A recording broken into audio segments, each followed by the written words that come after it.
Bismillah. Assalamualaikum warahmatullahi wabarakatuh. Innal hamdalillah wa syukurulillah, salatu wassalamu ala Rasulillah wa ala alihi wa sahbihi wa mawalah, amma ba'd. A'udzu billahi minasy syaithanir rajim. Bismillahirrahmanirrahim. Qul innani hadani rabbi ila siratim mustaqim dinan qiyaman millata Ibrahim hanifa wa ma kana minal musyrikin. Sadaqallahul azim. Katakan wahai Muhammad, sesungguhnya aku telah ditunjuki oleh Tuhanku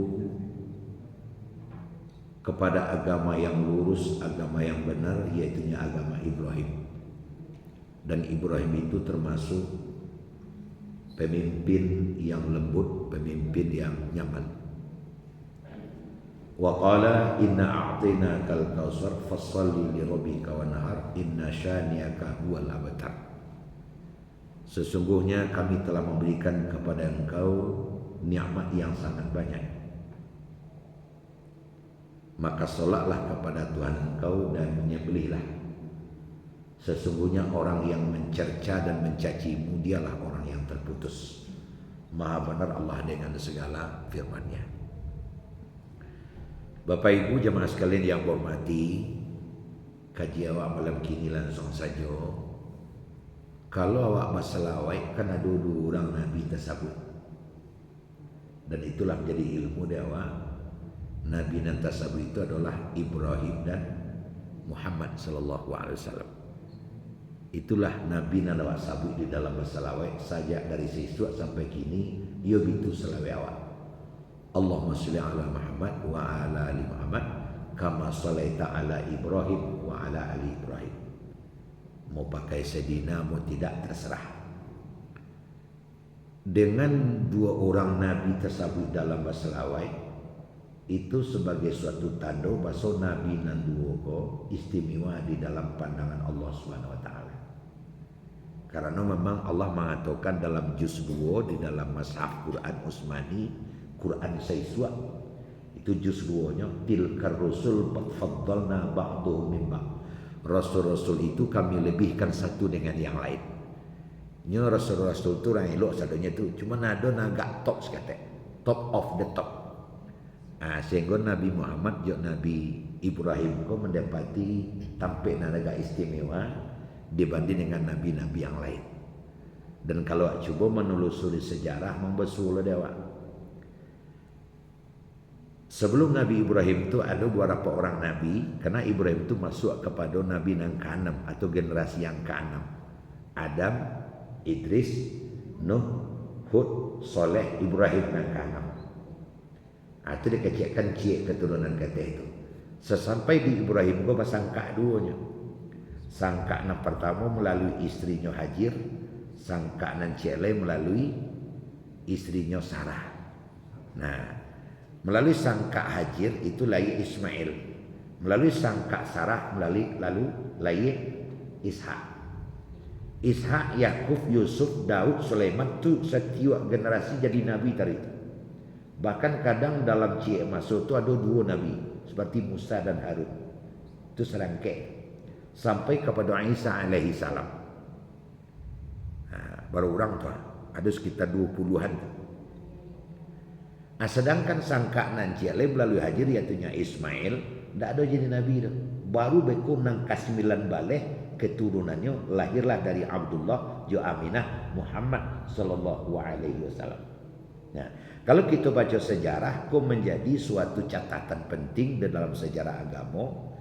Oleh karena mulai semenjak dari Ishak, beranaknya Yakub, beranaknya Daud, beranaknya Yusuf, beranaknya Sulaiman. Setiap anak kau jadi nabi. Sehingga orang menyangka atau manusia dua itu menyangka kalau nabi pasti keturunan iko. Nabi itu. Nah keturunan apa namanya? Keturunan Bani Israel. Keturunan Bani Israel. Jadi sangka dari Sarah yang lahir Ishak itu keturunan Bani Israel namanya. Nah, kenapa disebut dengan keturunan Bani Israel? Itu penyebabnya ada. Karena Ishak itu pernah ya disuruh adik ayahnya dari Palestina untuk menuri pamannya ke Irak. Hak kecilnya Ishak panggil hak saya hak. Salahnya anturilah pamanang ke Irak pilah. Sebutkan dari Babilonia itu kan ke Irak. Kecian kanyo baso awak tinggal di siko sudah itu lapor kainyo kok liado kerajo nang kadikako kok liado padok nang kadiadoi abasa dio kok nyang turi lanjut ke situ. Dari Palestina ke Irak tu jaraknya jauh tu ndak sama aja gunung Sungai Andok jarak tu. Sangat jauh jaraknya tu. Kalau diumpamakan dari Sabang sampai Thailand lah jaraknya tu. Sehingga Ishak aja pada waktu itu kan lunado Potabang, lunado Oto, lunado segala macam berjalan kakinya berbulan-bulan tu. Oleh kerana tampak lalunya tu padang pasir sangat paneh terik, sehingga berjalan cuman malam, siangnya istirahat. Kalau jalan siang rasa kepala udah ni. Sehingga berjalan cuman siang, jalan malam, siangnya istirahat. Berjalan malam dalam bahasa Arabnya Isra. Berjalan malam dalam bahasa Arabnya Isra. Karena deknya momentum berjalan malam menamui mamaknya tercatat di dalam sejarah, sehingga orang-orang menyebutnya Pak berjalan malam. Pak berjalan malam, Pak Nasuko jalan malam. Begini kan masih ada juga kecenderungan manusia waktu itu. Aku ada mengenggak jalan Pak enggak namanya kan begitu.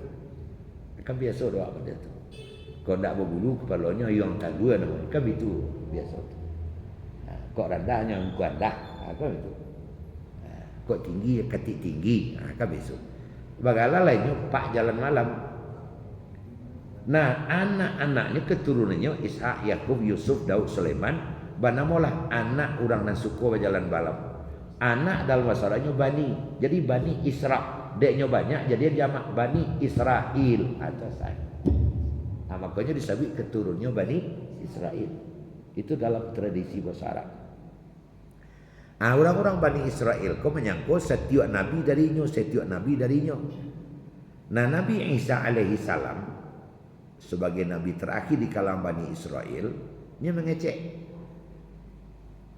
Ya'ti, saya ini datang mim ba'di, akan datang sesudah aku serang Rasul lagi. Dan Rasul itu adalah penutup khatamun nubuwah wa khatamul anbiya, penutup nabi, penutup segala rasul. Itulah nabi akhir zaman. Itulah nabi untuk seluruhnya. Seluruh ajaran-ajaran yang pernah datang kepada nabi-nabi sebelumnya bertumpuk kainnya. Inyo diutus untuk seluruh manusia. Sedangkan kami sebelum kau hanya diutus untuk golongan tertentu. Daud hanya kepada kaum Samud, Soleh hanya kepada kaum Ad, Musa hanya kepada Bani Israel. Tapi Nabi yang datang sesudah ambo kecil Nabi Isa hanya diutus untuk seluruh manusia. Wa ma arsalnaka ila kafata linnas. Kami tidak mengutus engkau Muhammad kecuali untuk seluruh manusia. Jadi liurangnya nyo berhak bernabi kepada Nabi Muhammad SAW. Makanya jika tidak ada oleh kecil Nabi Isa ikutinya. Itulah nabi penutup. Jadi angku itulah jawabnya. Bertunggu je lah. Dan nyo yakin bahawa Nabi Muhammad itu pasti lahir di kalangan nyo. Tapi tanya tu apa ibu? Lebih 500 tahun menunggu, alhamdulillah nan ditunggulah tiba. Nan dicarilah basuh. Lahirlah Nabi Muhammad sallallahu alaihi wasallam. Cuman sayang 1000 kali sayang Nabi Muhammad kau lahir indah di kalangan Bani Israel. Tapi nyo lahir di mana? Di kalangan orang Arab. Kalau diambil garis keturunannya ka Ismail Faid. Ayahnya orang Yaman atau orang Arab. Sebab Ismail ko nikah dengan salah seorang orang Yaman, beranak pinak. Laia lebih ko Kusai, Laila lebih ko Marah, Laila Abdul Manaf, Laila Abdullah, Laila Abdul Muttalib, lahir Abdullah, lahir Muhammad sallallahu alaihi wasallam dari kalangan orang Arab. Nah, Bapak Ibu sekalian, ada seorang pendeta Rahib Buhaira namanya. Di waktu Nabi Muhammad itu lahir, inyolah mulai curiga. Sebabnya Rahib Buhaira, Rahib itu bahasanya pendeta atau tokoh agama. Kalau dalam Islamnya ulama lah. Dia membaca kitab Taurat. Bahasa Nabi Muhammad itu lahir. Nanti kalau dia lahir, ibunya namanya Aminah, apaknya namanya Abdullah. Lahirnya di daerah suci. Dan ketika lahir, bumi dan langit menerima kedatangannya. Dan bumi dan langit akan menunjukkan rasa syukur kalau Nabi Muhammad kau lahir. Nah, Bapak Ibu, nanti jadi pas Nabi Muhammad kau lahir. Ini anta badurun, anta syamsul. Itu di dalam selawat kan disebutkan tuh. Ada selawat arba'in namanya, selawat pujian 40 kepada Nabi Muhammad. Itu di dalam kalangan masyarakat umat Islam menjadi salah satu kesenian itu. Disebut dengan kesenian Al-Barzanji. Nah, situ disebutkan di waktu Aminah hamil Muhammad, itu Aminah kalau berjalan malam indak perlu pakai senter. Kenapa? Karena parunya bacayo. Sama joto bacayo separuh. Nah, kalau ibu itu hamil dia cayo paruh. Nah, tambah pirak-pirak batunya dah. Jadi kamapai malam tu Aminah ndak perlu pakai lampu. Akan seperti itu. Seorang tokoh Islam namanya Abu Ja'far, orang Al-Barzan, mengarang sebuah kitab namanya Kitab Al-Barzanji. Kitab Al-Barzanji itu menjadi kesenian di dalam Islam. Disebut dengan kesenian selawat. Ada selawat, kalau awak selawat dulang awak namanya bagi. Ada Marhaban namanya, ada Al-Barzanji namanya. Apa pernah meraja itu? Al-jannatu wa na'im wa sya'adu liman yusalli wa yusallim wa yubarik alaik. Itu awal tu. Pak Haji mungkin ada orang nggak mungkin nak kampung masih ada sebagian itu. Wa ba'du faqul wa sayyiduna wa nabiyyuna Muhammadun sallallahu alaihi wasallam. Adekau sampai marhaban tagak. Ya marhaban. Panjang tu banyak cerita tu.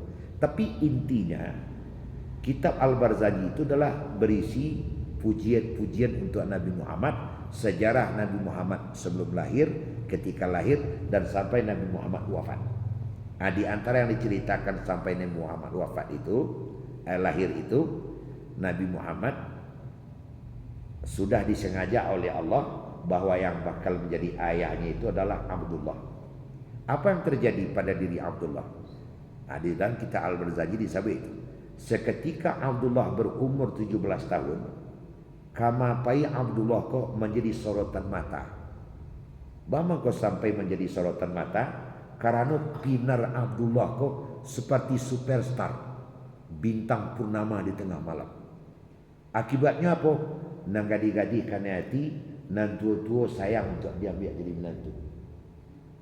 Itu jadinya Abdullah. Tapi tahu-tahu dengan tidak diketahui Aminah nama mendapat seorang gadis desa yang tidak pernah disangka-sangka. Tapi ada satu keanehan. 3 bulan setelah terjadi pernikahan dengan Aminah, Abdullah kok ndak percaya lagi. Ilak cayo baji. Laku 2. Tapi Aminah nak percaya.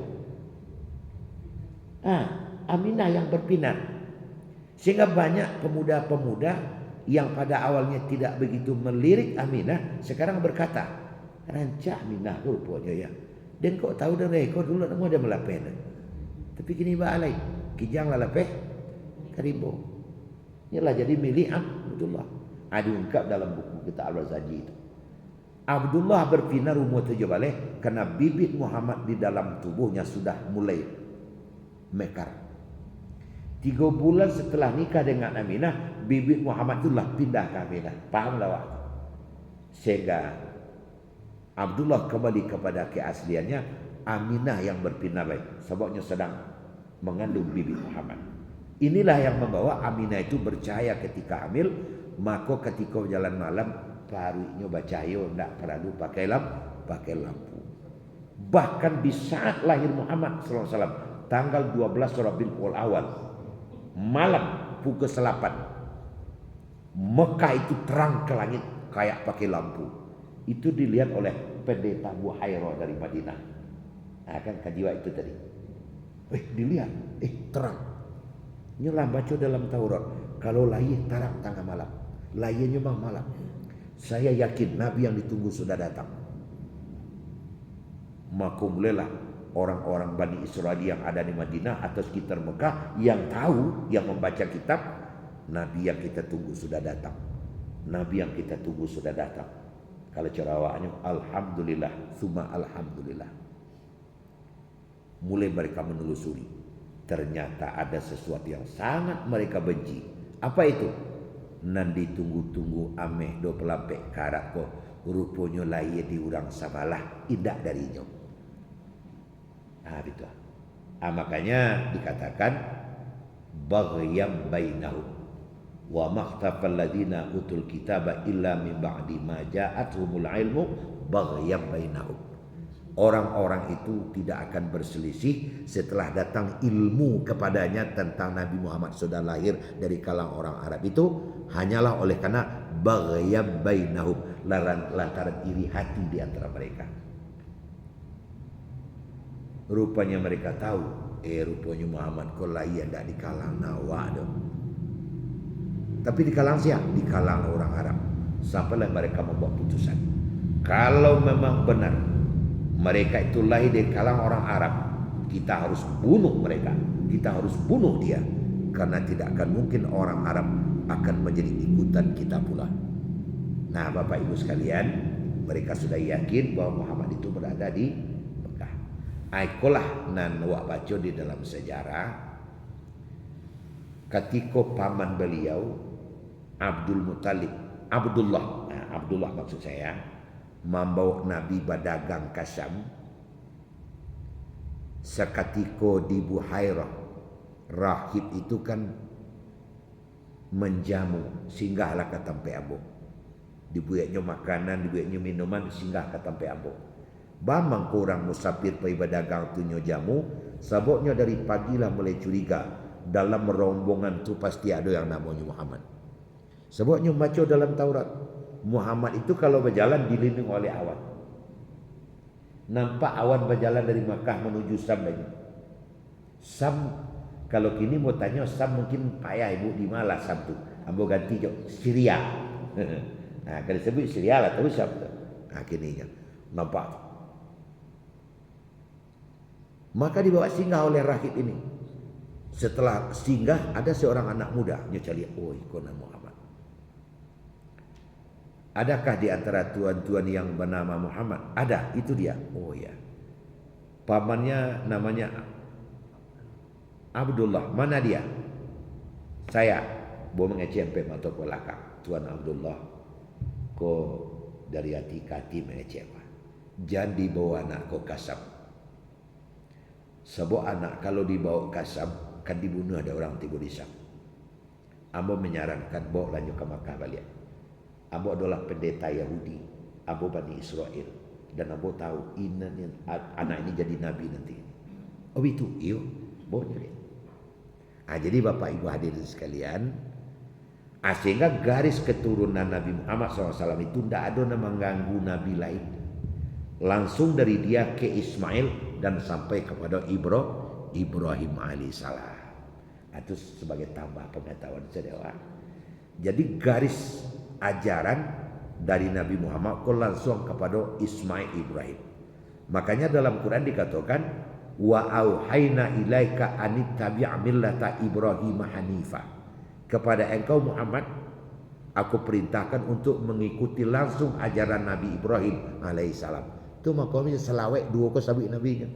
Allahumma shalli ala Muhammad wa ala ali Muhammad kama shalaita ala Ibrahim wa ala ali Ibrahim kama Daud kama Sulaiman kama Harun. Tak ada soal dua ko saja. Yang dua ko bisa mewakili untuk seluruh nabi. Nah, Bapak Ibu sekalian, Qul innani hadani rabbi ila siratim mustaqim. Katakan Muhammad, sesungguhnya aku telah ditunjuki oleh Tuhanku ke jalan yang lurus. Itu maksudnya Islam. Qiyamam millata Ibrahim, yang lurus agama Ibrahim. Jadi Ibrahim itu Islam. Nah, sekarang yang menjadi persoalan, kalau Ibrahim itu garisnya lurus dengan Nabi Muhammad, apakah seluruh ajaran Islam yang nawa amalkan kini lado di zaman Ibrahim? Alun sembayang 5 waktu bantu nawak karajokan lu nado zaman Ibrahim le. Puasa nawak karajokan sekali dalam setahun setiap Ramadan datang lu nado zaman Ibrahim le. Lu nado le. Nah, lalu apa? Nah, satu-satunya garis merah atau benang merah yang menghubungkan Ibrahim dengan Nabi Muhammad sallallahu alaihi wasallam adalah korban. Adalah korban. Akhirnya ketika disabit korban nan tabayang haji. Ketika disabit haji nan tabayang korban. Makanya antara haji dengan korban kok balik-balik dulu lalang. Di dalam haji itu ada korban. Sebab itu haji itu korban mengacu kepada Ibrahim. Jadi satu-satunya yang menghubungkan ila siratim mustaqim adalah korban. Nah, Bapak Ibu hadirin sekalian menghormati, ibadah besar di dalam Islam itu haji. Tak ada ibadah nak gadang pada itu lah. Ada 3 dasar bapa ibadah itu disebut gadang. Pertama, tampaknya cuma dicek tampak, iaitu di tanah suci. Ada orang menyebut 7 kali pai kaulaan sama je ke Makkah. Itu nak nama tu nak suat. Kalau yang namanya haji tampaknya cuma di sekitar tanah suci. Sebab kalau haji harus ada tawaf ke liang Ka'bah, harus ada sa'i Safa Marwah, harus ada wukuf di Arafah, ada harus mabit di Muzdalifah, ada harus melempar jamarat di Mina. Ka'bah, sa'i, wukuf, Mina, tapi di situ nadonya. Si Sunan ada rawat sekolah, terima mencuat tinggal. Nah, Sunan adonya. Jadi satu-satunya tampik untuk melaksanakan ibadah haji di Makkah. Sehingga makin jauh kampung awak dari Makkah, makin besar haji terasa awak, termasuk dari Indonesia. Nah, khusus dari Indonesia, itu hajiku istimewa le Pak. Sebab 20% pelaksanaan yang dia lakukan oleh orang menunaikan ibadah haji kini di Makkah oleh umat Islam sedunia itu dipengaruhi oleh orang Muslim Indonesia. Aku mencancang melanda suatu balasan. Contoh, Presiden Soekarno tidak bisa dilupakan. Aku dijihad oleh Sabi. Di waktu Presiden Soekarno naik haji pertama tahun 55, waktu wukuf di Arafah dan di waktu sa'i, ada 2 tekanan aja. Setelah selesai wukuf dan sa'i dia tawaf ifadah, keciknya kajudan, tolong kau atur pertemukan saya dengan Raja Arab Saudi. Pertemukan, kalau presiden merintah kan murah. Kalau awak merintah maki-maki awak niang seorang, presiden itu capek. Bertemu dia, Tuan Raja. Saya sudah wukuf di Arafah. Saya melihat tidak ada tanam-tanam di Arafah. Bisa tidak kita tanam pohon di Arafah itu?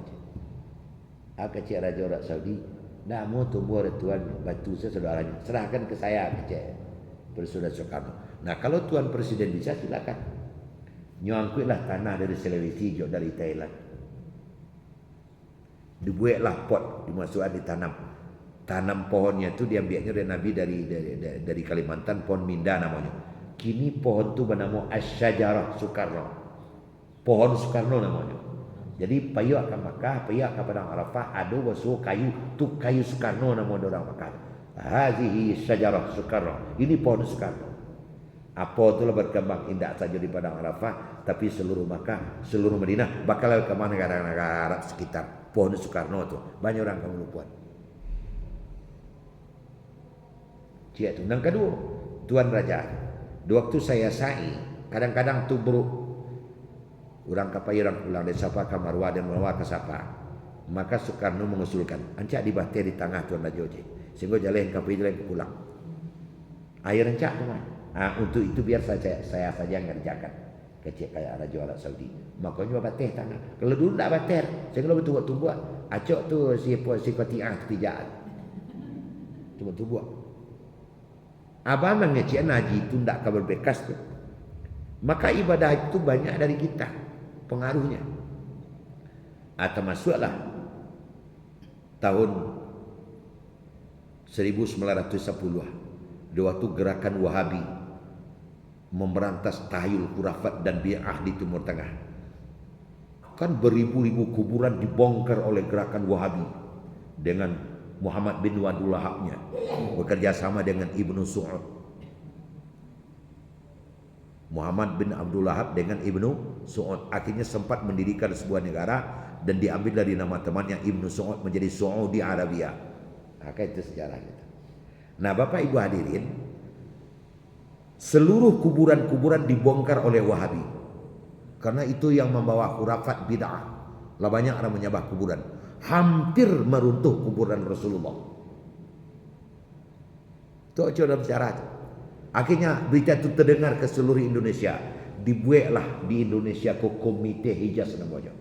Masuklah ke dalam Ki Haji Ahmad Dahlan, masuk Hasyim Asy'ari, masuk Karya Abdullah pimpinan Tawali Qah, berangkat ke Mekah menemui raja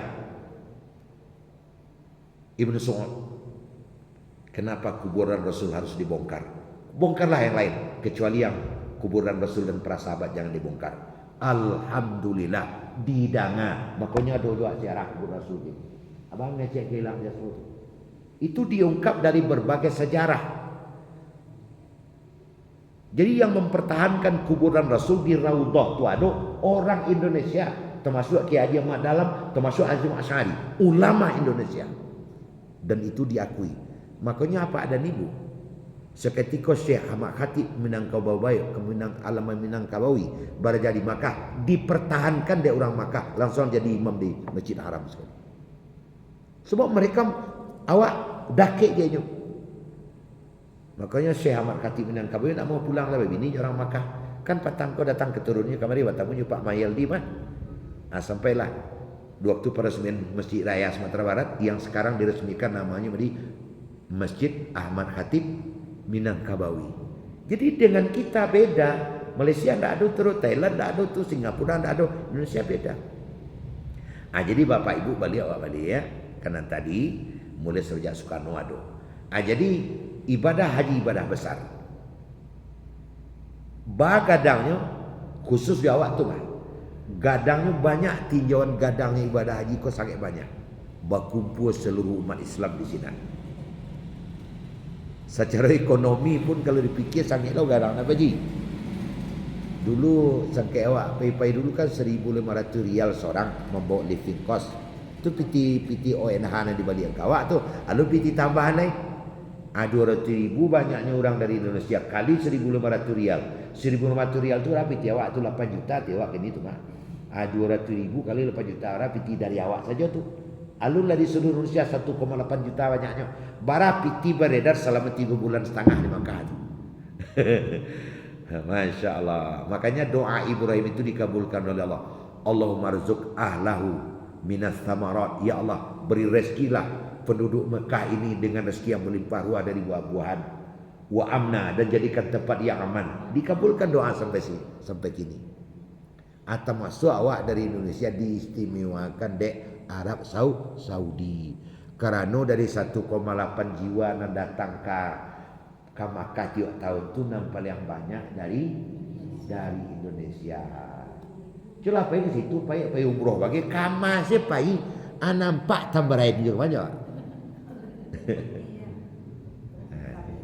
Ada kamu tanya kamu buya, menandun bahasa orang awak murah saja.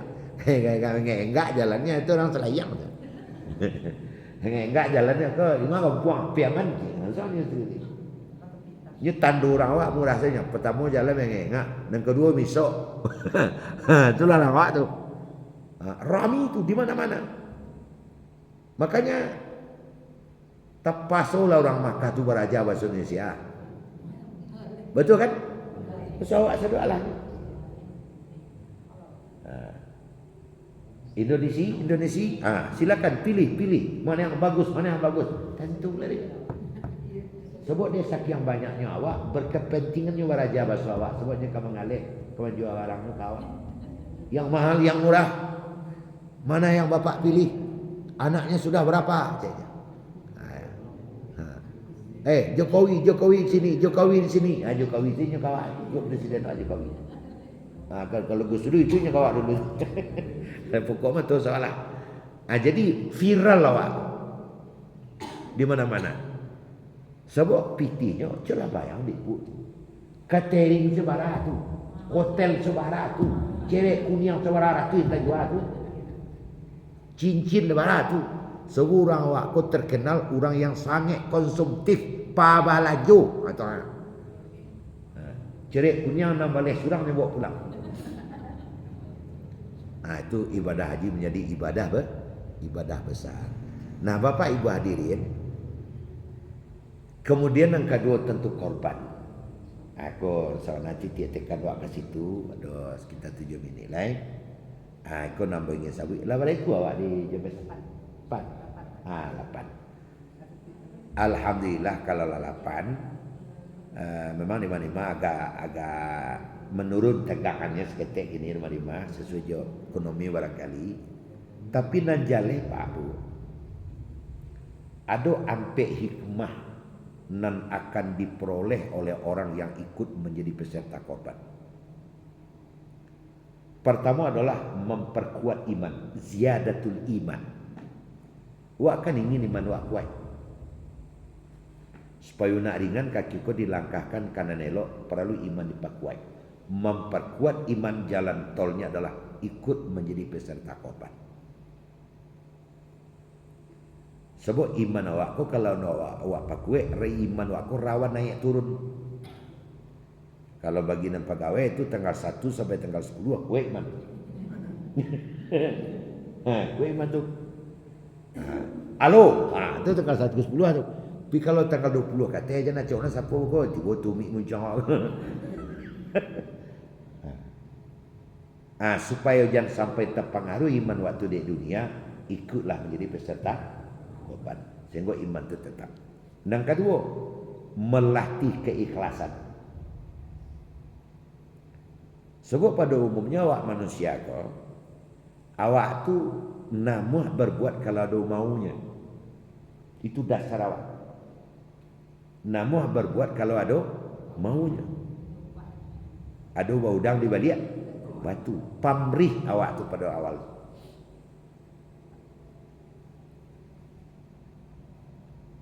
Sampai-sampai ada mau kau mempengaruhi ibadah.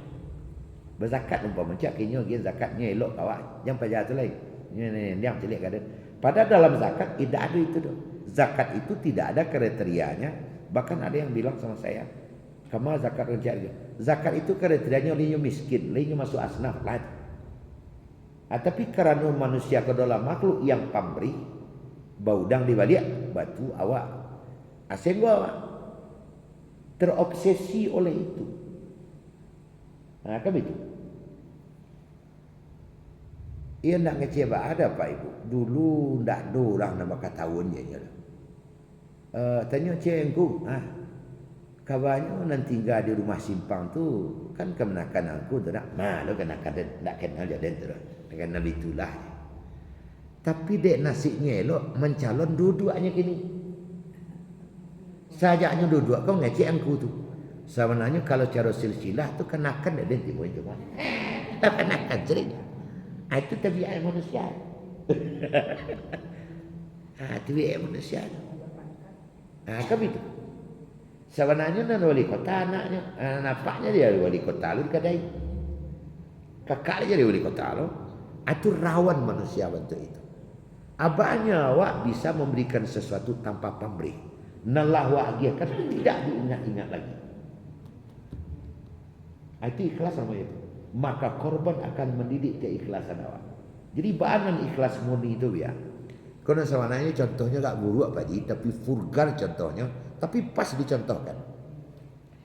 Ibu-ibu pernah buang air tangga.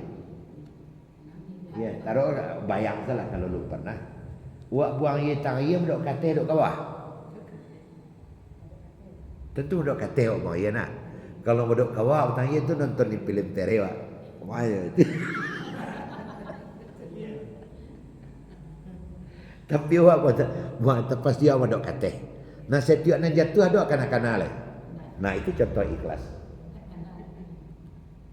Kan ada cerita lah. Tapi kalau ngadok ke bawah pasti cerita ada tadi buang air kau.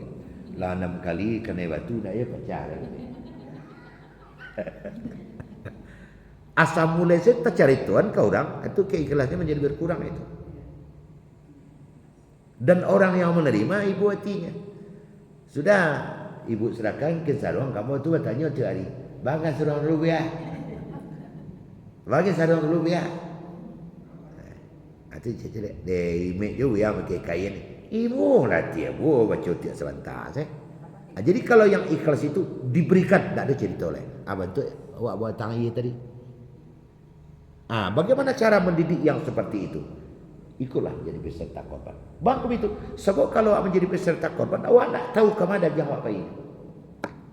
Awak wakilkan kepada panitia untuk maulah dibagi dagingnya. Kan awak, panitia lagi catatan kasih hasil lagi dagingnya. Kan ada undang ke rumah apa? Kan tak ada itu doh. Awak tak tahu mana boleh dah. Mendidik keikhlasan. Artinya. Yang ketiga, menjadi peserta korban itu akan memupuk rasa sosial yang mendalam. Kepedulian sosial. Rasa kepedulian sosial. Awak mengkorancak galak kendek tu hari makan daging kaseleru duduk. Duduk sanak kita sekali setahun tak dapat. Sekali setahun tak dapat. Ia mana rasa makanannya dapat randang seiri itu tu. Awak tiap hari bikon tu yo. Ia mana rasa dapat dia ada tu. Nak garah dah. Dan itu cuma-cuma. Pas hari raya kan berayo fitri umpama. Kan bahasa dia nak piti di balik buat lah randang kat 3 kilo, dibuat kat 5 kilo, bahkan awak kirim ke adik, ke kakak, ke anak, kalau adik lah bagi kan itu. Lain ini. Untuk awak bisa membeli, bagi kawan tak dapat beli. Macam. Badan. Itu saja, bilik ke bilik. Karadu ke karadu. Kalau daging Masya Allah, ini tidak sembarang orang yang mampu. Awak ada beso, ada piti itu. Bagi yang tidak, nah daging korban akan sampai ke dia. Kadang hatinya. It'amul ja'i. Memberi makan orang yang lapar. Cuma-cuma. Dan ini beda ibu. Beda pak daging ini. Beda. Kalau pilih dia ambilnya orang masalah itu daging ambil. Langkah main dia lucu. Kepedulian sosial kita akan terpupuk dengan ikutnya awak berkorban. Ikutlah. Terakhir nang kampe dengan ikut berkorban tu akan memperdekat kita kepada tingkat ketakwaan yang diharapkan oleh agama. Ittaqullaha haqqa tuqatih wa la tamutunna illa wa antum muslimun. Ketakwaan kita akan bertambah. Cuma itulah makanya kepada kita alhamdulillah lah selapan berniat ikhlaslah kepada Allah tuan-tuan dan sampai macam tu bisa tiba di diri awak kalau awak mengikutnya di peserta korban. Hadirlah mereka Sebab hadir di waktu korban, waktu rabah disembelih termasuk rangkaian ibadah. Hadir. Bagi nali punya wakatu. Nali punya kemampuan. Bagi nali sakit wakilkan saja. Aja merangkak ke situ. Because salah dabi orang itu. Itu dah dabi itu ya red. Receh kan kok itu jawi tadi itu. Aja itu kok. Salah dabi orang. Sebab menghadiri itu termasuk salah satu di antara rangkaian ibadah. Pelaksanaan kita sudah sama tahu dan kita tinggal lagi melaksanakannya. Bagi nangka puasa, tadi buat hitung tuh, puasa Zulhijjah tuh mulai tanggal 28 bulan Mei sampai tanggal 5 kalau sembahyang awal hari Jumat. Kalau mencari, kalau seandainya tidak ada perubahan, cenderung solat adha awak tanggal 6 nampaknya hari Jumat. Hari Jumat. Kalau Madiyah kalau lebih dulu mau umumkan. Di kalau hari Jumat. Biasanya kalau hari Jumat nan menabiah korban biarlah dia biar hari Sabtu. Sebab tagulik kan. Kalau enggak mangale jawi rabah orang asal Jumat kan. Jadi kalau hari Jumat berarti tanggal 27 lah mulai puasa itu. Kalau bisa saja dari tanggal 1 Zulhijjah itu puasa rencana sampai tanggal 9. Tambah pagi menahan selantana. Bagi nalai punya kesempatan. Khusus bagi naik korban disunatkan pula tidak memotong kuku dan tidak mencukur bulu sampai jawi rabah. Jadi kalau ada yang panjang-panjang bulu itu kata mendapi jawi, hanya mengamalkan itu tu. Bang ada cukur sungai kan, tapi kau cukur rabah jawi keluar itu je. Sunat itu mah bagi anak muai, bagi nendak tidak salah, sunat. Artinya padu. Mikirlah rasanya kesolok ke padang subuh suat. Tiba di situ ke rumah Fauzan, karena waktu salam masuk, tentu kita langsung azan. Banyak maaf. Akhirul kalam. Assalamualaikum warahmatullahi wabarakatuh.